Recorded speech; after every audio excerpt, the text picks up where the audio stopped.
Hello, everyone. Welcome to our third design review of the day, preparing for version 14.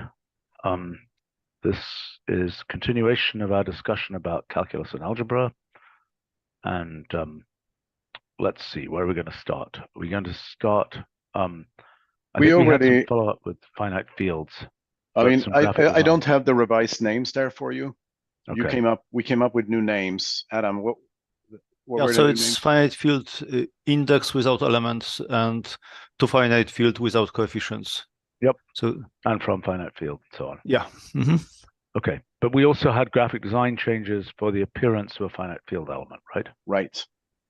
Okay. Are those, do we have those yet or not yet? Itai? I haven't received anything from Jeremy yet. I thought he was. My understanding was he was going to send something to me. If I'm mistaken, I will follow up. And who's PMing here? Avery, I'm here. Okay, so Hello. if you can try and connect those pieces, just Yeah. make sure that something comes together.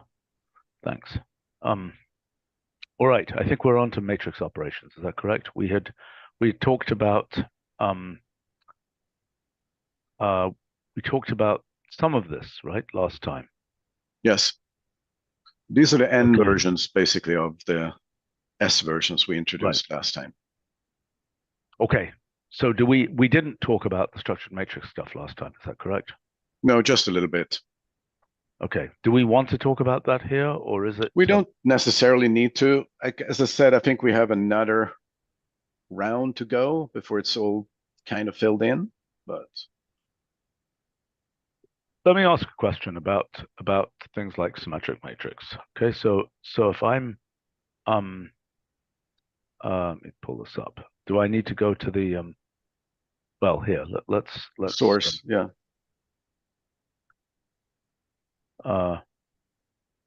If you want to see the documentation of it or something. No, I understand, but I mean, if I just say symmetric matrix, what's the input? Just a symmetric matrix. I mean, that's one of them, but you could also have ragged kind of thing where you ask it to fill up. But okay, so if I say table of range of I up to 5 or something, that will be a ragged creature. Yes. Right? Okay. If you do normal of that, you can, or matrix form. It will have symmetrized it. Yes. Okay. So now this, and now I'm confused here. So it promoted a vector to a matrix, right? Oh no, you did range. Sorry, yeah, never mind. Well, so if I say, I guess my question here is this. I keep on thinking about little tabby things to, and maybe it's wrong thinking, where some kind of raft could offer conversion of that object. Is that a bad idea? Is that a silly idea? I'm just trying to get some way that we don't feel like, people don't feel like, oh, there's 700 data types now, and I don't know how to get from here to there. I mean, if I go from this, go ahead, and I say orthogonal matrix. You mean like the summary box had like a little thingy that you could click, like normal, basically. Yep, exactly. But I mean, if I do this, splafuroo, why didn't that work? Because it's not an orthogonal matrix, right? Oh, I mean, well, what's an example of one that is where it like any rotation matrix, for instance, would be orthogonal. Any permutation matrix would be. Okay, fine. But I mean, if I say, but what I want to do is I want to get. What I'm looking for is can I do this? By the way, the message text not found is obviously a bug, right? Yes. Yes. Yes. But my question is just, this will work if the thing is right. Do Hermitian matrix of symmetric matrix. I mean, it'll be a trivial Hermitian matrix, but yeah, right.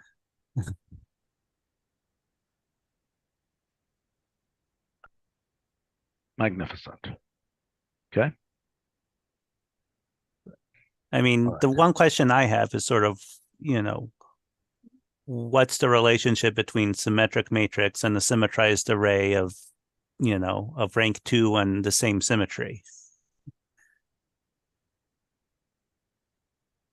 Yeah, what is the difference? And if you say symmetric matrix or symmetric array, will it convert better? Well, it should, symmetrized array, right? Is that correct, guys? I'm not sure we've gone as far as arrays. We've tried to stay within the matrix. I mean, Roger's idea was that we should try and promote the matrix side I of mean, this things. can be done, it just means that symmetrized array needs to recognize this and know what to do. And It's Yes. just another input form for symmetrized array. Yeah, right. So that seems reasonable to me. Go ahead. I'm just saying that we didn't go down. We've tried to stay in the matrix world because that was the.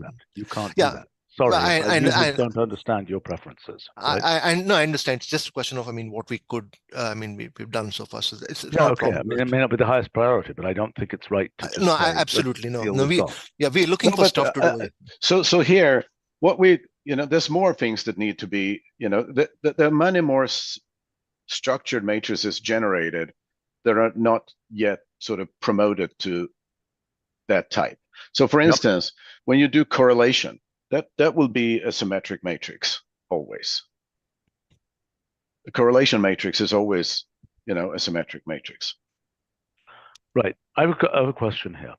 When we say target structure error or whatever, surely we should support also, maybe you do, surely we should also support, unitary matrix. Right? Because the fact that all these target structures are in fact types. Yeah. I mean, I think the most useful thing is automatic though, but it's. Okay. Yeah. So, well, in this case, it's probably not going to. Why is it not working? Well, no, because I like what it did now, for goodness sake. No, we don't change that. Yeah, but we have done it for identity matrix, where it's sufficiently large size where you have fine. issue. But here our thought is we don't change stuff. We want to give a kind of language for going into the new world. But I think that what you said earlier about unitary matrix. But we need another symbolic value then where you don't have to specify which type. So automatic, but not automatic. Well, maybe it's an all. Yeah, maybe that's it. Yeah. But I mean, right, we have used dense, sparse, and structured. Yeah, those are big classes of things, but structured is like it's like a whole family of structures. Right. I mean, exactly. Right. But it's sort of I would hope that what it means is, choose the most sensible structure for this. Oh, input. Yeah, but we had structured. I'm sorry, right. We have string structured, and that is what I was looking for. That's what is the most useful. Hopefully that should be okay. Right. I mean, right. The problem, we could, I suppose, support arbitrary heads, but that's clearly a bug. Yeah, I think this should just give back the most natural. I guess it should give back a structured array. No, it should give back an orthogonal matrix. So because of the natural associated over here. Yes. Yeah. So this automatically picks which structured. Yes, that's fine. This is easy enough to do. That's fine. Yeah. Okay, let's talk about the workflow that people actually want here. Okay. One of the great features of our system is that you don't have to know 7,000 different data types. So the fact that this just comes back as a list is a huge win. Let's say I did an identity. I don't know. Yes. I think for small things, it might be useful to have the explicit list. I hadn't finished.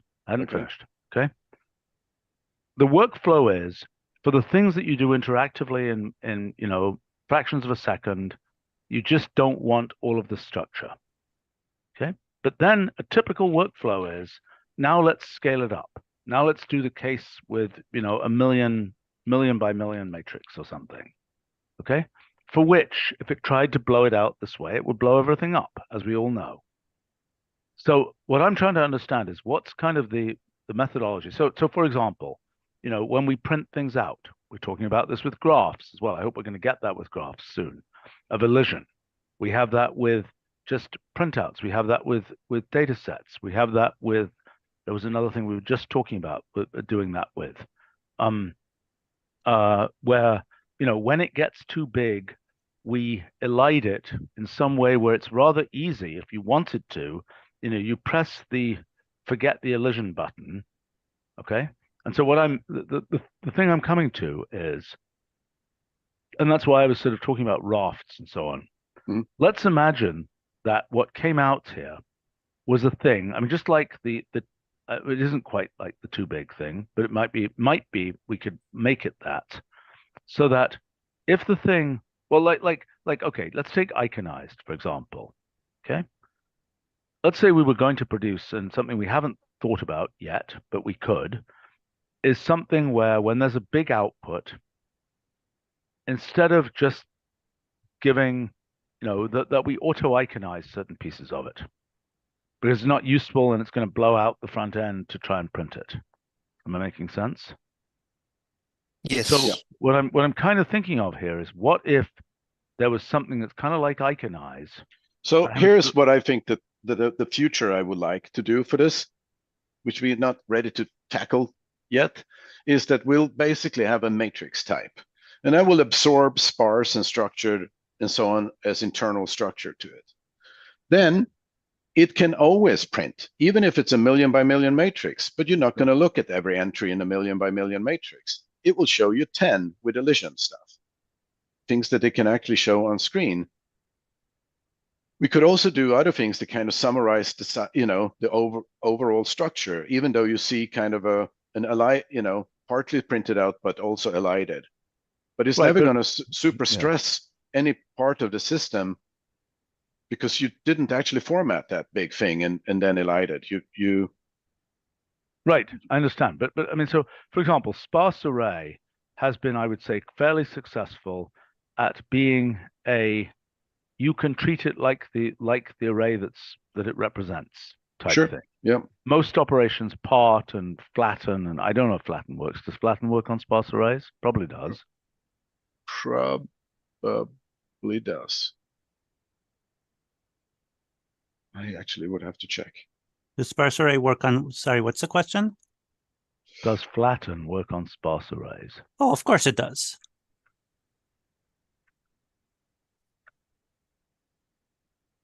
Oh yeah, nice. Okay, but so I guess as it does on any of the structured arrays. I mean, you might lose the structure, but it'll still work. Okay, right. So if you flatten, %13 or whatever that is, that symmetrized array, right? It won't be a symmetrized array anymore, or that one. That one would, because it's a symmetrized array. But if you had a symmetric matrix and you flattened it, it's not a matrix anymore, obviously. I mean, my question is, when is sparse array promoted? I mean, do all functions that work on lists also work on sparse arrays? Answer no. Correct. And does that cause a problem? I mean, like, for example, if I say column of %16, oops. I'm sure it's going to work. Yeah. Oh, okay. So an interesting question and an interesting study would be to see what sparse array does and doesn't work on. We've had it in the system now, what, 15 years? More than that? More than that. Yeah, closer to 20. Gosh, how time flies.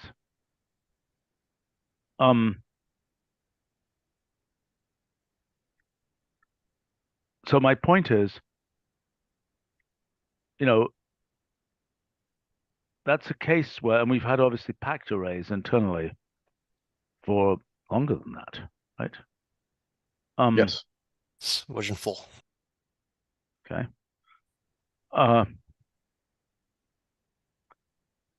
So I mean, I'm just trying to understand how, packed arrays, sparse arrays, whatever. This is not a thing we have to discuss right now, because what's happening in this version seems fine for this version, and it's like data structure. It's one of these optimizations that the cognoscenti will know about and others will not. Yeah.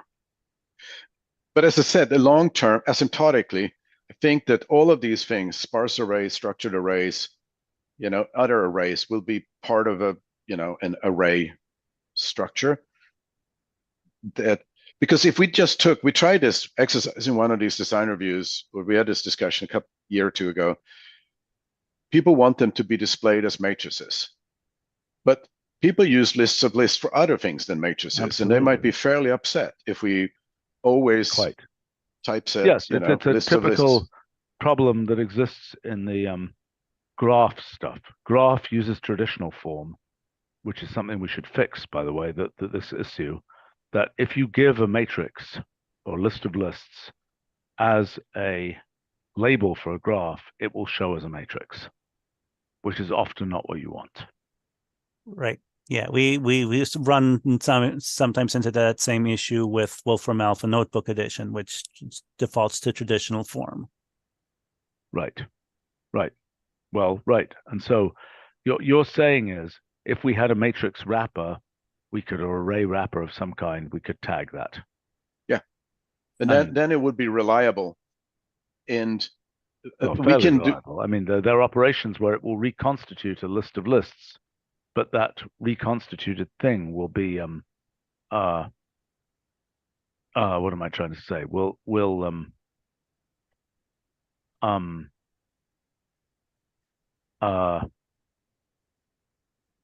Right. Won't reform in the same. It's like graphs and other things. It's like or colors on, when you do a graph union of two graphs and they have annotations on them, what do you do with the annotations type thing? It's the same thing here. Yeah. But I think that if we have that sort of eventual sort of object, then the workflows will just be kind of one level simpler. There's so much more automation that we can do along the way. Yeah. All right. Okay. What else do we need to look at with these? I just want to offer a couple of comments that, right. I mean, the reason some functions don't understand, sparse array or these structured things, right, is because people literally write rules, down values for blank list instead of, blank question mark matrix Q.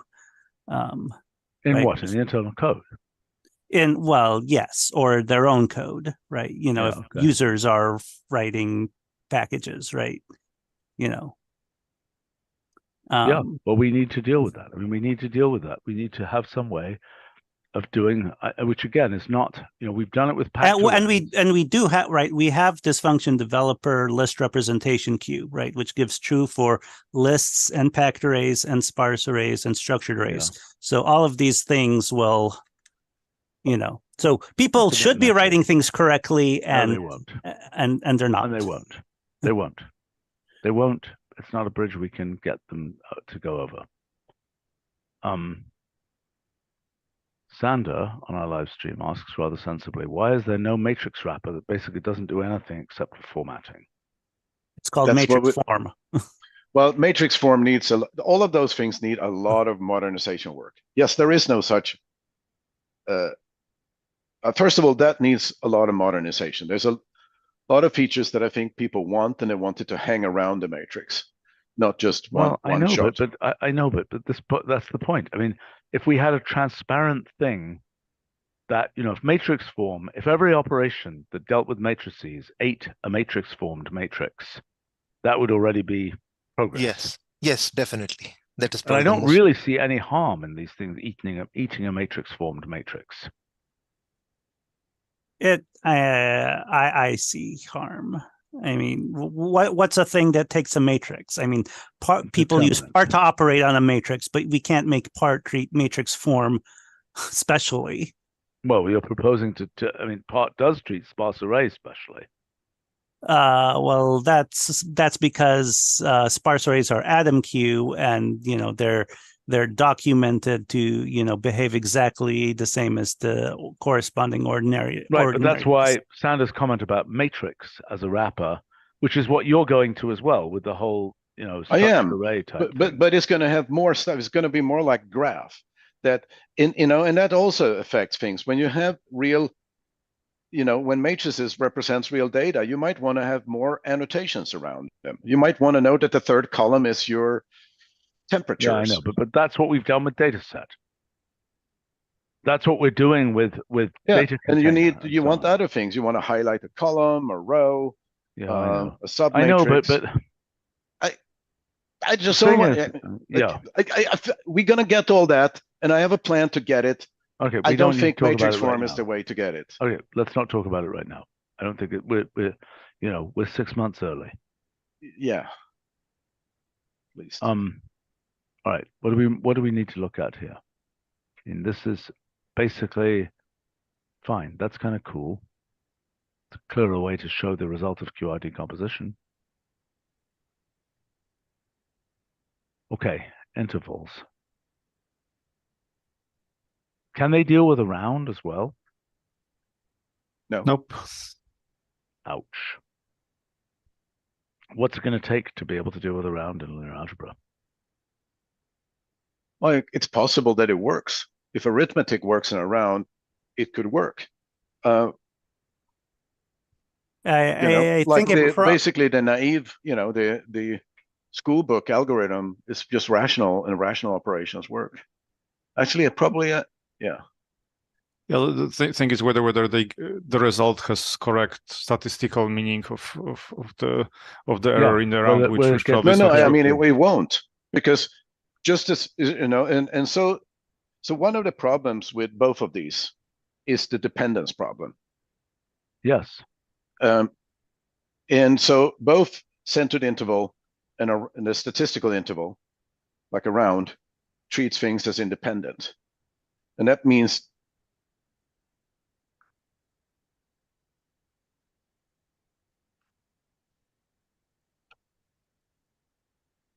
that's at least amusing. It's not horrible. I mean, look at the size of the errors, though. Yeah. And so actually I meant to ask that. So the way that these linear algebra operations are implemented, if it's just naively implemented with intervals, they will have much larger intervals than if specific choices, algorithmic choices are made that mitigates the growth of intervals. Let's hope they're tight intervals coming out. Are they? I don't think that they're tight, but they're for sure enclosing. And the question is, yeah, so they guarantee enclosure, which is more than we get with big nums, for instance. Okay. But do they in fact puff out a lot or not? It really depends on the operation. Inverse actually doesn't seem so. Still a little bit, yes. They are losing precision, which is correct. I mean, if you work with big nums, you get the same precision you started with, and it's not correct. Interesting. Well, maybe we should fix that. No, that was an explicit choice to make them fixed precision and not varying precision. Wait a second. So if you have in a matrix, you have 20-digit precision numbers and you invert the matrix, what do you get out now? I think it will say, would you check what the precision is of the matrix? That's the precision that's set, and when you get it out, it's going to be 20, same precision. I see. And is that correct, or I mean, is that under it's what a choice? circumstances? It's a choice. Because what is it assuming about the independence of the elements? Well, it's actually doing fixed precision computation, so it doesn't track the errors during computation. Well, I understand the implementation, but I'm asking theoretically, if I do a matrix inverse, then is it not the case that I'm just not thinking clearly about this, and it relates to the around case as well. The around case, we're assuming every error is uncorrelated. Yeah, and intervals, individual operations assumes that too. Yeah. The difference is you know, in the around, you do the average case error. In the centered, you do the worst case error. I understand, but okay. Is there a clear right answer in both the interval case and the around case for the matrix inverse? Or is it something which depends on one's assumptions about independence of matrix elements? No, there is a definite tightest possible, but I don't know of any algorithm that can achieve it. I see. You know, I think that there's been some study of for some particular families of matrices where they can compute it and to show sort of as benchmarks to see benchmark against other algorithms that are practical algorithms and see how bad off or not bad off they are. Yeah. Yeah, I understand. I mean, this is, you know, all we've ever been able to do in, you know, in arbitrary precision arithmetic is to not, you know, come up with digits that are fake, so to speak. We can't guarantee that we give you all the digits that we might conceivably give you. In other words, we might have an algorithm that, in principle, in this computation, there's a way of uniquely determining 20 digits, but our actual algorithm only gets 15. Well, that too. But the significance arithmetic has failure cases. It's not like interval arithmetic, you know, particularly with low precision, there's singularities in that model. But when you have high precision, it's really good. I mean, it's like super good. And not, if you have high precision and not so much error, it's super good. Right. All right. Well, anyway, I think we understand this so far, but I do think that, I mean, can somebody please inventory whether around works with all of these different matrix operations? Yeah. And then let's ask the question, and we should probably put examples in there, but I mean, ask the question, which matrix operations are you not supporting with intervals? All the other ones. Well, yes. I'm sure a lot of the, you know, like so all the other operations will just work with, you know, they will work with intervals, but it's hard to tell whether they are getting correct enclosure. They'll just treat intervals as arbitrary objects. Right. Yeah. Okay. So how do we indicate when we get the right answer and when we don't get the right answer? Other than by looking at the documentation and seeing that this function supports intervals. If it doesn't say that, then it doesn't. Right, and I was going to say that, you know, things that don't really have symbolic algorithm. Right. My guess is that, you know, the around is going through the symbolic code. Yes. So, right. So, you know, any function which doesn't have symbolic algorithms is going to die. Right. And function that does have symbolic algorithm might do something which is incorrect in terms of, you know, working with around. Why? How could it do something incorrect? Well, like if you assume everything is uncorrelated. But if you divide A by A, you may get in the case of around, you will get something should get something with the error. With the matrix, if you do, for instance, row reduce, I think you will get exact ones on the diagonal. But I know, but you'll never get the wrong answer, right? You'll always just get an answer that is right, unless somebody is forcing the exact ones on the the pivot columns, right? Exactly. Because they assume that, you know, division produces an exact cancellation. Yeah, I understand. So okay. Well, for goodness sake, we should take a look at this. All right, let's continue. So the other thing, since we're talking about around centered interval, so we have been flowing, or we are flowing in. So we have obviously special function evaluations for around because it's just based on a series, truncated series. We likewise have matrix functions. So we have element-wise, which is the listability, but we also have matrix functions, which we're going to flow in, which we also have for all the special functions. What do you mean? What do you mean matrix functions? You mean, we have matrix function. The matrix function. Exactly. So you can have a matrix I see. That's nice. hypergeometric P of Q because of that. Yeah, that's amusing. Let's hope it's Well, the used special this functions century. people wrote a bunch of books on matrix functions of Okay, all right, the okay. G So and maybe the it will be H used and, this, you know, it'll be box used this H. century. That's good. Yeah. All right, should we move on? Okay, so have we Yes. covered everything? We have not covered everything here. We looked at n-line integrate Yes. Yes. and surface integrate. Okay. And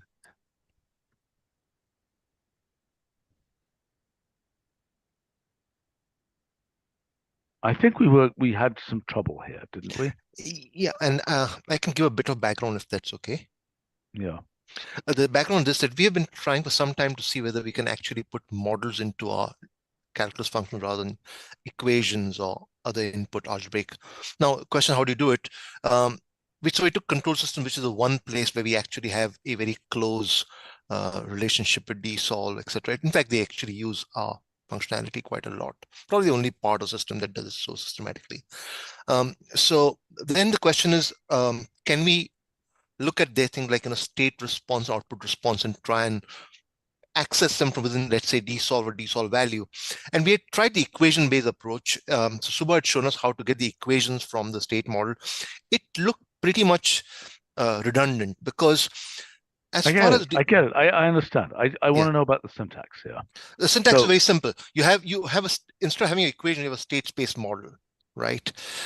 And then you have an input. You need an input for that to happen. Okay, so in this case, sine t. That's a sine t, and it's documented. Look. This input is a Yeah. mess relative to the standard dsolve input. It's just Dsolve a value. mess. I mean, it's just a mess. The fact It that is we a have bit of a a string mess. thing, right? So let's try and clean it up. Okay. Yeah. Okay, sure. All right. So let's understand what is a state space model. What is So- that? Okay, so that is What is going on here? Why is this taking forever? I don't know. Doesn't make any sense to me unless A, B, and C. Okay, I don't really know why it took time. Try it again. Well, Probably loading something. yeah, but if it's loading, it should tell us. Let's please start having progress monitors at these things that are slow. I don't think. Okay, but that's a whole new thing, like loading packages. Like no startup packages have progress monitors I when know they that. load. I know that, but I think we should inventory which ones are slow, because Okay. I'm surprised this is so slow. Yeah, me All right. too. Okay, Okay, so go ahead. actually, probably the easiest is to go to state space model reference page because I'm going to try to say in words what's on there. Open it up. Now, this is a slightly old page, needs some modernization, but explain it. See, there are many kinds of syntaxes, but you see the basic representation in the paragraph that you're pointing to. X is a vector, x prime t equals a dot x plus b dot u. And u is called the input. So that's what you would call a forcing function.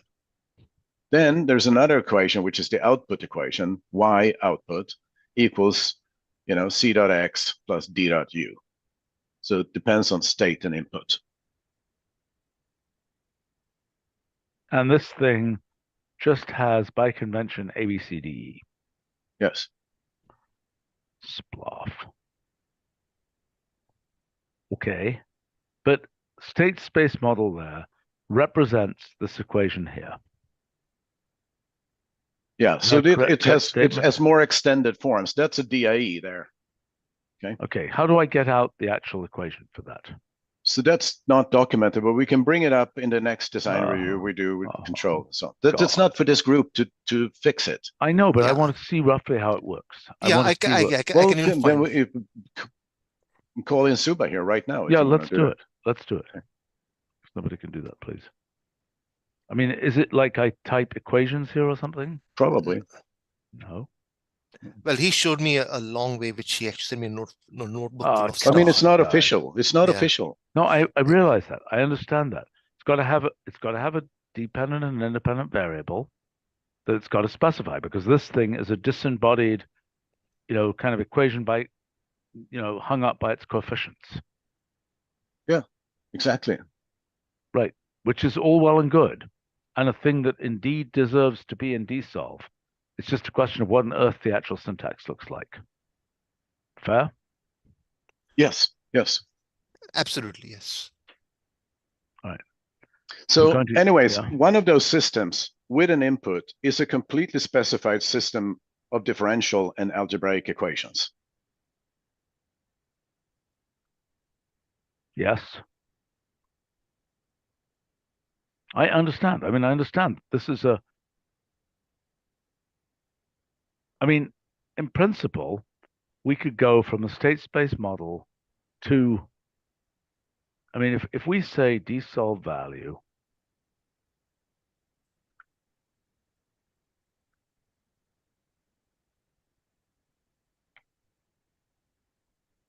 I see.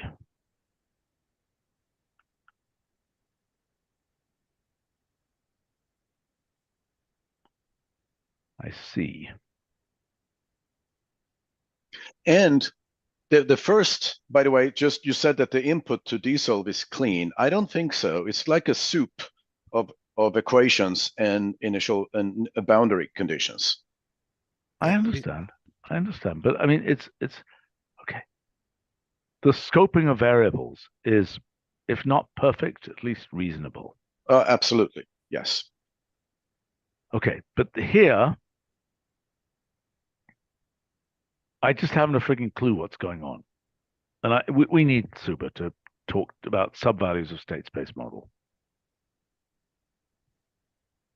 I don't get this. I don't understand this. I understand that there are different ways to use the state space model, but I don't think this belongs inside the desolve. Let's keep going, and we'll come back to this as Suba. Sure, sure. Yes. So then we have yeah, that's the same discrete but time. I think if we get, honestly, I'm happy to even get desolve value. So fine. difference equations and differential equations are both used. Difference equations for digital systems. Right. Differential equations for Okay, analog let's systems. look at this. Desolve and Riccati equations. Yeah, these are just improvements for the book by Polyanin, which is the next target after Kamke. This is a modern version of Polyanin, of Kamke, much more, much deeper. So we're trying to absorb it bit by bit. This is the Riccati part over here, Okay. which reduces to second order linear basically. So that's kind of classical desolve.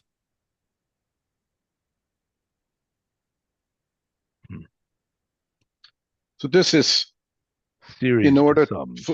for the workflow when we return typically infinite sums for like PDEs. If you do separation by separation of variables. This is like series for sums or precision for sums. Yes, it kind of. Yes, yes, kind of, sort of. What about products? Yeah. Products. So that we thought about, but it didn't. I looked at what we around, and products seem to be infinitely smaller in use than strung. We could have a truncate product. I have no problem, but I just couldn't justify it based on what. But I'm not completely buying. I mean, like you can presumably truncate differently in the positive and negative. Yes, but we document that how we do it. I mean, what's useful. Yeah, we document every single piece that's actually being done. And is there not a better model for this? A simpler case way of doing that? So what we had is like there's like just one super simple thing, which is like a number type or nothing. And then there's a detailed case, which is an association. Okay. I don't know. I mean, it's not unreasonable, at least. Do you know what I'm saying? That spec there of sort of control more and more details. Yeah, I agree. I mean, I don't know about this activation and activate. I see, because the point is activate some arrow automatic will just go from, presumably it will go from inactivated to inactivated. Am I making sense? It will go from inactive to activated. So it will evaluate. Right. Okay. I mean, it's not totally obvious. I guess that's the right thing to do. Well, if you want to plot it, let's say, right? Yeah. Okay, so this is a typical use case. You want to plot sort of a truncated solution to a PDE or differential eigen problem. Then You What want to about see an that? indefinite sum? What do we do with those? I mean, I don't know, because you mean you won't truncate that, but There's no thing to truncate. Right. Well, there There are is no limits. implicitly. I mean, it's kind of like adding limits to the sum, adding limits to the integral. That's an implicit truncation-like operation. we could do that. I mean, you got to assume some kind of assumption about the lower limit, upper limit, something. I don't know, something of that sort. Yeah, it's not. It's kind of messy. I think we typically don't touch indefinite things for that reason. I mean, I'm not saying we should not do it, but I'm just saying. So this is well beyond what we need, but it seems to have. I think this is nice. I think we should Thank do you. it. Thank you. Yeah. Great. I think, is there anything other than sum and product that could get this? Well, I think it's pretty far out, but continued fraction K would be. Yeah, I know. That's but I think it's like so far out the tail. Yeah. Okay. And we have the bilateral hypergeometric, which is basically the bilateral version. Oh, Laplace convolve first. So I think we talked a little bit last time, and there are three options. We need this because people get confused a lot between different kind of convolution, and they're looking for this kind of convolution. They look at convolve, gives the wrong results. But so something, I'm sure you've seen this a million times, Stephen. A domain or community use a convention which they document, and they use the same words to describe it, like convolution. Yeah. And Laplace transform is a good one. And in one community, it's bilateral everything. In another community, it's unilateral everything. So the signal processing community is bilateral everything. The control community is unilateral everything. Okay. It's just same names, just different meanings. And we found, I mean, that's what we found with Fourier transforms too, right? Like every community had their own Indeed. sort of definition. But we parameterized it, right? Yes. but that itself is really hard to document. And in this particular case, honestly, this is what people most often want, the convolution. I mean, I haven't rarely seen anyone actually wanting the So full this is one-sided convolution. Is that correct? Yes. Yes, it goes from 0 to t. One-sided or unilateral or causal. Those are three. You think of kind of Green's function, kind of you're convolving to get the state at time, the solution. I don't think Monsieur Laplace should be assigned. No, I'm happy to have it causal, unilateral, whatever works for you. One-sided convolve. One-sided. We haven't used unilateral. I think since we called the other ones bilateral, I think we shouldn't sort of mix two. What do we call bilateral? Bilateral Laplace transform and bilateral Z transform. I see. So this would then be unilateral convolve. That's fine then. Absolutely. No problem. I think it's much better than Laplace convolve. Yes, which confuses me to Laplace transforms and I mean, it's related, but it's not the same. No, I think it just restricts the use unnecessarily. So we can change to unilateral convolve. No problem at all. Okay. Hey, excuse me, this is Subha. Did you need me Great. here? Yes, we do. Okay. Stephen, can you take a couple minutes and look at you want to look at PFQ later on? It's fine with me either way. In fact, it's a bilateral PFQ. We can come to it later. Let's just look at that for a second if it's really fast. It's very fast. There's nothing over there really. We're trying to complete out of PFQ. We did appel last time. There's one last thing, which is the bilateral. We just talked about bilateral. So bilateral PFQ is basically the doubly infinite version of PFQ. It's got a very narrow range of convergence, like in basically unit circle. You think of positive frequency, negative frequency. The two will converge only if I get it. On a very but this is kind of the very extreme case which we are missing, and we've done it now. That's all. But it's nice because that's all. Unilateral, bilateral. I mean, I don't know. Do we have stuff with wavelets that had this issue as well? Or do I misremember? I'm going to go check.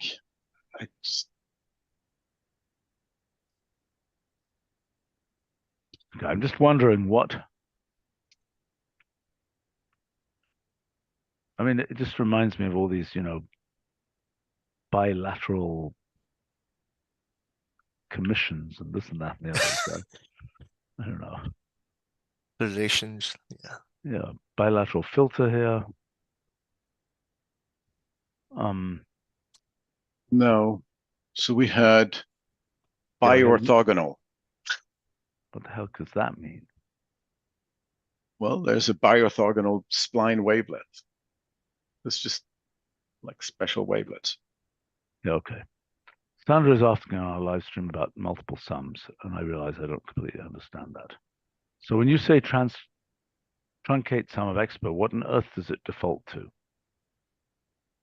Of Each of the iterate, if you have a multivariate sum, let's say 3 summation signs, it truncates each one to that number.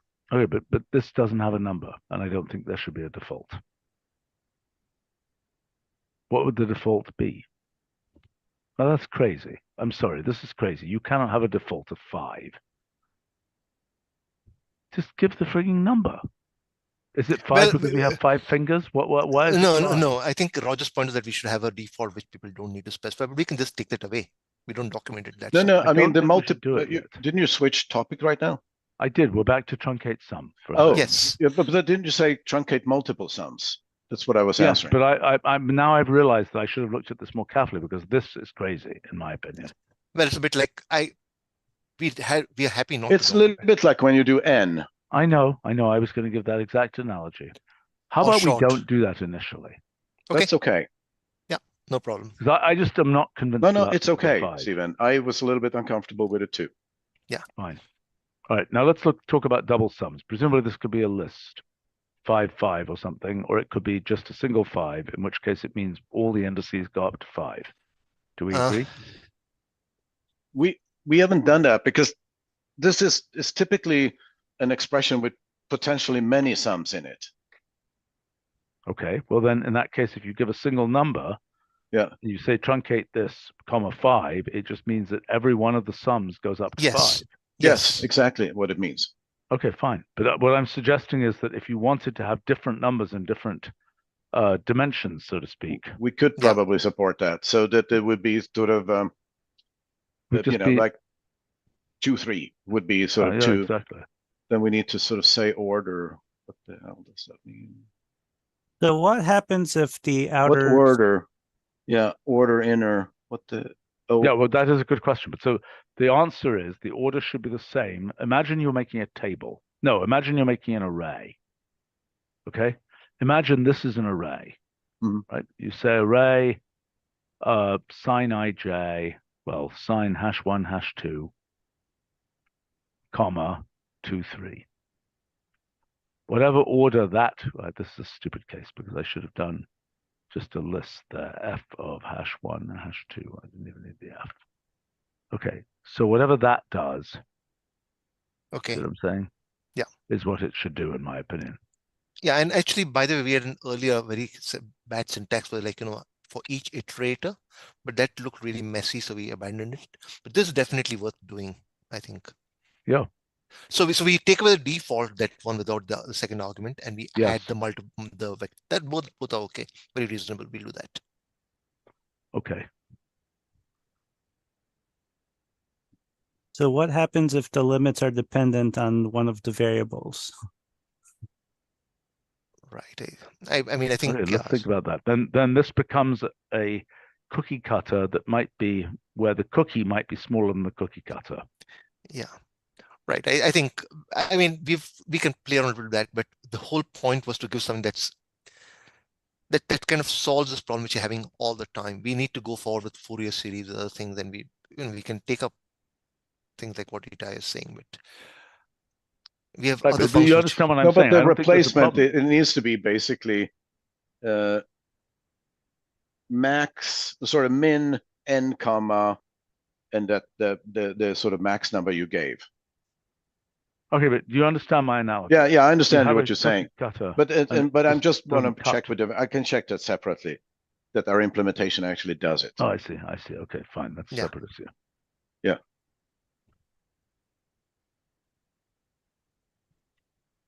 I don't know what the heck total terms does. I mean, I think these. Probably we should not do that at this point. I think it's I wouldn't better do to it. keep it simpler. Do we have another option we could reuse for this activation thing? No. Are you sure? Well, if you said activate, that would be the natural, but then we have a function called activate. No, but I know, but do we have something like activated arrow true or false? No, I have not seen No. that. So unfortunately, But- activate is the most natural thing, you know, yeah. What? Activated? Activated, I see. You need a new option for that, this? Well, I'm thinking, I don't know. I mean, maybe we can add that in some other places as well. Like for example, we could do integrate. Yeah. You know, or you know, when we do an integrate and we produce a sum, we currently produce an inactivated sum. Is that correct? Or is it an Depends. activated sum? I don't know that. I don't think integrate ever returns a sum. Some, Not yeah. yet. In desolve, sometimes return. Asymptotic Yes. will return a sum. Desolve will return a sum. Okay, No, but desolve so will are return an they integral. Sorry. are they okay, either way. But are they activated or inactivated sums and integrals? It's a choice, but generically they'll be inactive because they're too hard. How do you make the choice? We make the choice very simple that we try the indefinite integral. If it looks like it can be done, we do it. Otherwise, you might very well wait for a few hundred seconds for the definite one to give up. No, wait a second. When you say it's a choice, Yeah. does the user have a choice to just say, always give me the inactivated version? No, but that's actually something that's being asked. But that's a Okay. good point, Steve. Right. think So that's- why don't we just have an option Mhm. called, you know, activated result or activated. See what I'm saying? And just put it into all these functions. Is that for 14? No? You want? I mean, No. You decide. No. You decide. No. What- No, what- I mean, like diesel testing alone would take a month. So Yeah. Yeah. Okay. Fine. Yeah. All right. So- But let's just come up with a design, though. Sure. Yeah. I mean, I'm not quite sure that activated is the right thing because that suggests it's not clear that it's the result that's activated. Yeah.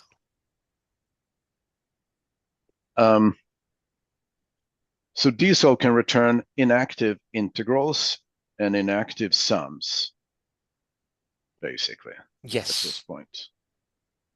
And I think in the future, integrate will probably also possibly return inactive sums. Okay. So, I mean, activated result, arrow true or false. Or automatic, yeah. Yes. Or possibly some association which gives what to do with particular functions. Yes. So we had an interesting case that desolve got sped up some huge factor when we stopped activating the integrals, because a lot of failure cases was trying to do Sure. the integrals. Yes. And so literally all of our performance problems that people had complained about went away. So it's not always a good thing, you know what I'm saying, to be activated. Yeah, no, I realize. Yeah. So activated result, activate result, activated result. I think activate result sounds like, you know, it's like what they're telling us to do or not do. Which this one here. Activate result, yeah. So it's like what they Yeah, are. I agree. I don't think that's bad. Yeah. Roger, what do you think? I think it looks good. Because I can see us, I can see us doing it more. I mean, desolve has agree. been I agree. at the frontier of this, but I agree. I mean, this is very similar to the target structure type thing. It's returning something which is not quite digested. right. I mean, I think inactive has independent value because sometimes you want to see the formal structure of things. It's very useful. Mhm. So, Okay. like when people do, you know, separation of variables, it comes out as a sum. That's what you learn. You know, it should be. Right. Sandra is asking, what if you have a nested sum and you only want to truncate the first level of the sum? Well, the answer is you say truncate blah, blah, blah, list one. Yes. Yes.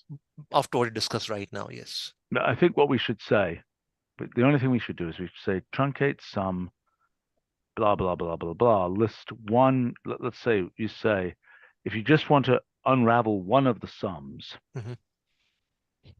you should say either infinity, comma, 5, comma, you know what I'm saying? What should be the thing that is the one that says don't unravel this? Automatic. No. No. Infinity is fine as well. I mean, Well, I'm not sure infinity is right. Maybe it should be because in this case you've got sums here that are, I mean, full might be a possibility. all. All is the right thing. All is the right thing. Okay. Yep. Okay. So just one last clarification. I know that we could ask Roger later. So do you still want the association, or you'd rather not have them keep it experiment, or keep it experimental for the release, this function, until we got the option done? I mean, we can keep it. Well, we can get this option for this function, the activate result for this function. We can get that. Okay, fine. Yeah. Okay. I would just punt the association. I would just, you can put it in if you want as an undocumented thing, but I would just punt it. I just don't think it's that useful. Yeah. I honestly, it was all. Well, I think since we skipped total terms and we elaborated, the activate sum is now a new option. Yeah. There's nothing left, actually. Yeah. It's all gone. Okay. Okay. Hey, Sanders suggests another thing, which is a sparse representation for the this case here, where you could say something like 2 arrow 4. I see. Which is not bad. Yeah, it's not bad. We can talk about it later, Demender. Yeah. Sure. We can do that. Yeah. One thing that I worry about one day, which we don't have right now, is maybe it just isn't a thing, is sort of the d-dimensional summation where d is a variable, where it's just like sum infinitely over. And we always explicitly nest the sums. Yeah, we are slowly coming back to sort of the discrete calculus side, and multivariate sums and the language of multivariate sums is very much on it. And summation over regions, which this kind of is, right? You know. Well, just so long as this truncate sum doesn't blow up something with summation over regions. Because I guess what you want to do is truncate sum, comma, a region. Yeah. But I think that, you know, the way you can see truncate sum is kind of like intersect the region you sum over with this. Yeah, rectilinear thing. Exactly. Yeah, that's what I was thinking. I mean, the truncate sum could then take as a region specification, maybe a pure function that says, you know, #1 between this and this, and, you know, some whole. Eventually. So I think when we do summation of a region, we should overhaul this to also take that specification. I agree. We don't yet have discrete regions, though. No.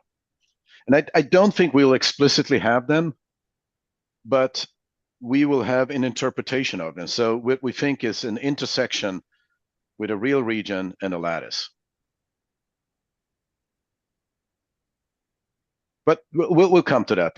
We haven't really worked it through, just bits and pieces. Okay, Sandra's asking the actual, you know, should you be able to give the actual index in truncate sum? I think not, because of scoping. Yeah, we had that discussion, and that's exactly my answer, you know, too. Because what if you have a big expression and there are two i's that are summation indices? Which one did you mean? Yeah, right. And they're locally scoped. The sum of sums. If the truncate sum is a sum of a, you know, how does that work? If you've got a sum of sums and one of them is a univariate sum, and it doesn't have a second layer sum in it. In other words, truncate sum can take any expression, can it not? Yes. And there can be many sums inside of it. Right. So it's like n. It goes in and reduces the precision of effectively of every sum. Yes. So it should just ignore the semantics. Should presumably be, if it asks for a summation over, you know, restricting a variable where there isn't such a variable, it should just ignore it. Yes. Okay. Right, let's return to the thing we were talking about earlier, which was this state space business. Okay, Suba, how do I get from this state space model, how do I get its differential equation? Oh, okay. That's an internal symbol. That's not good. Okay, but tell me how to do it. Okay, it's okay, I'll put it in the chat.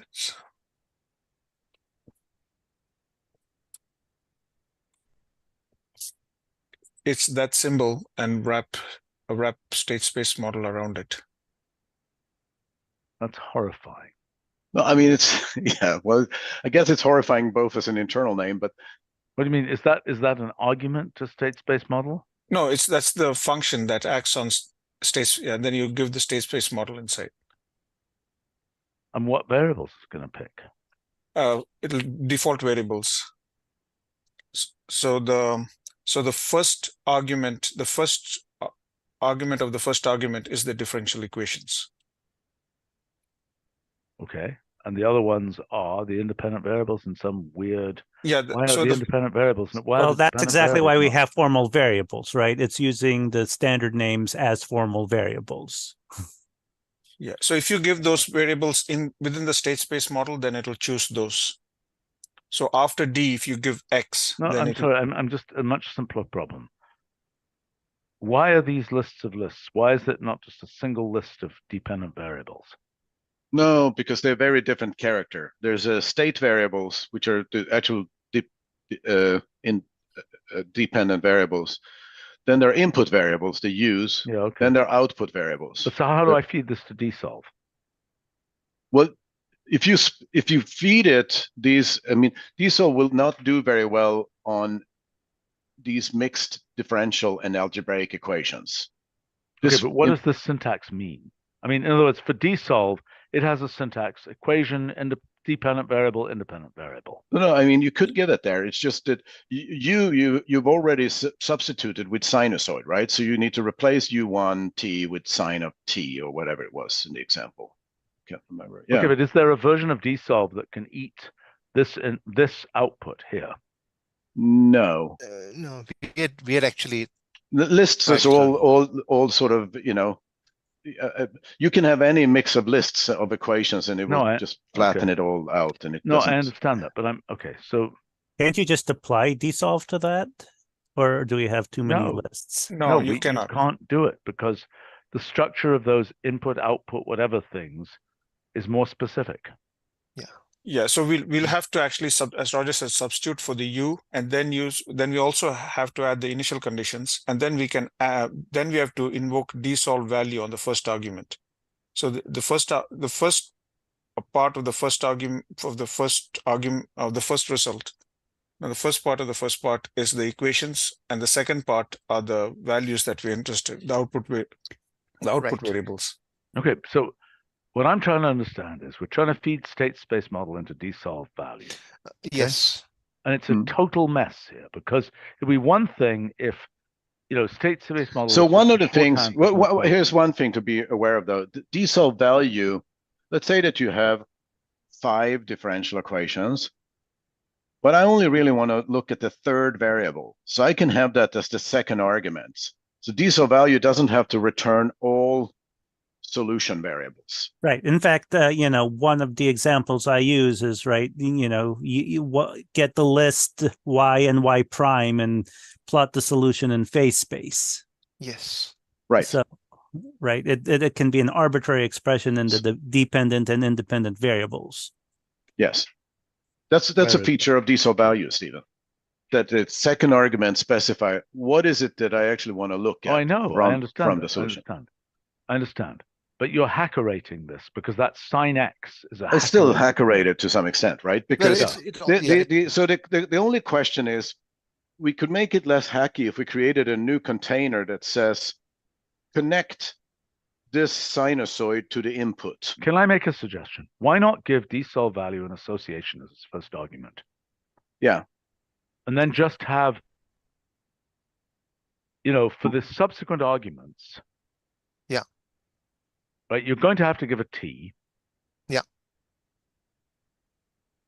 somehow if there's an association for the first argument, don't give the second argument.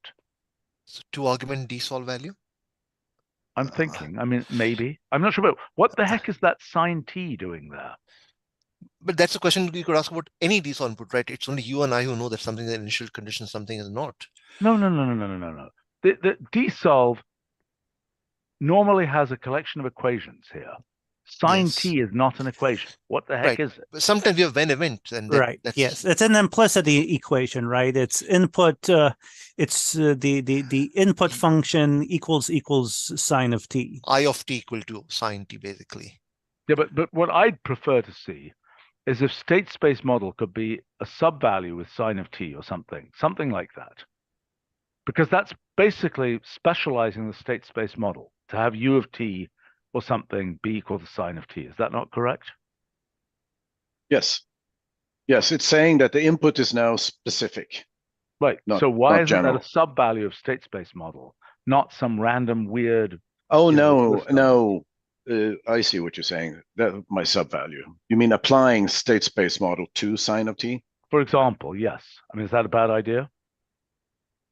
I'm thinking. That is probably a bad idea.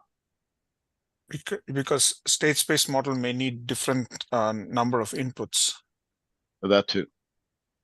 Yeah, it can take vector inputs for sure. Needs a list then.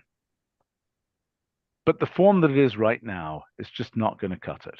No, I don't disagree, Stephen. Okay, but I think that but we So don't let's also want yeah.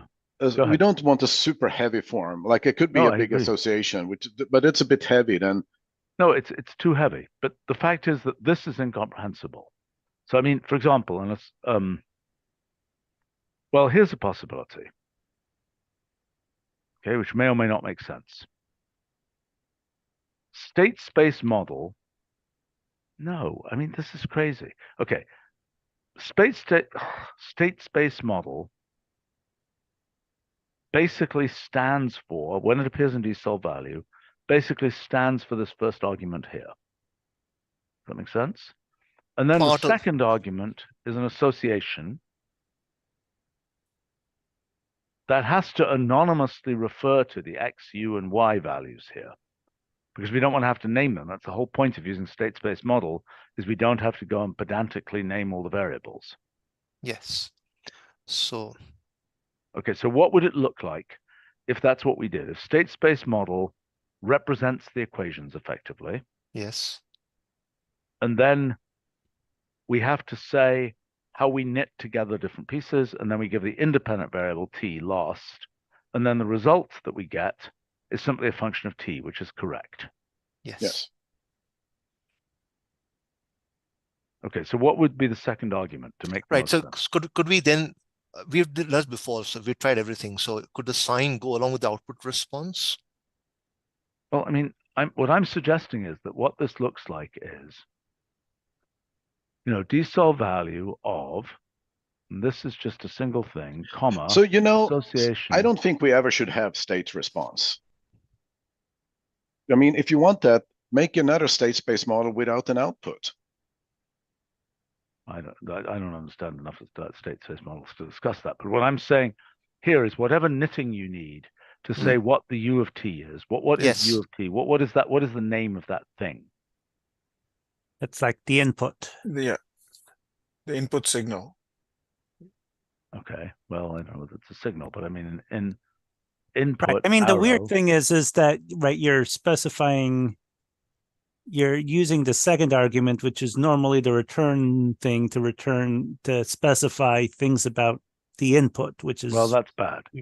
I Yeah, but agree, that's bad. it's okay for desolve value, because sometimes you might say y of t the whole square. So I mean, I kind of, this is exactly what was holding us back, that really the first argument of desolve value is supposed to contain all the information you need to solve. I mean, would you be happier if we took the current syntax, but just instead of sine of t, it was the string input equals sine of t?